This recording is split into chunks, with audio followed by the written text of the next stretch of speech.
Hello, I'm Alan Mullane. Welcome to our update on how COVID-19 has impacted UK construction this week. Before we start, I want to remind you that next Tuesday, the 30th of June, we'll be launching our 2020-2022 construction industry forecast with a live webinar at 11 AM.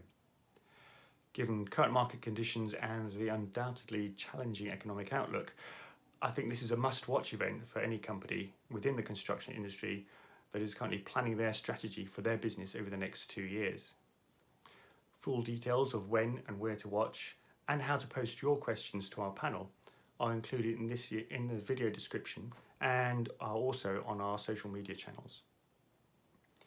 So, onto this week's video, and it has been another relatively stable week, but with improvements being seen in a number of key areas. Planning applications have been strong this week, up 11% on last week, at 1,566 a day on average. While decisions have been relatively flat week on week, that follows a strong performance last week, so they too remain firm. While on the subject of planning and the planning pipeline, it was encouraging this week to see the Minister of Housing, Communities and Local Government extend the deadline on residential permissions that are expiring during the lockdown period. Using data that Glenigan provided to them, they have identified 430 permissions which would have expired over the last 3 months and have now been extended to the 1st of April 2021. The number of contractors bidding on contracts has also improved this week, up to an average of 84 per day.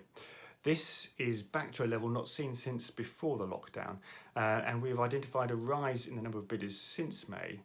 And this week's data on top of that is a really positive indicator that the pace of activity is picking up again. In terms of restarted sites, we continue to see projects recommencing throughout the UK, but at a slower pace than in previous weeks. Whilst the vast majority of suspended sites in England have now reopened, I think only something like 8% are currently suspended. Scotland and Northern Ireland in particular still have a significant number of sites still open, which we hope to see recommence in the coming weeks. So this week, we've seen the industry take more positive steps as we build up from the low point seen in May. But progress is more steady now as companies continue to adapt to our new working environment. With that in mind, we're going to start producing these updates fortnightly going forwards, but we still aim to keep you up to date on how the industry is performing. In the meantime, if we can help you and your business at this challenging time, please do get in touch. We're here to help. Thank you for watching.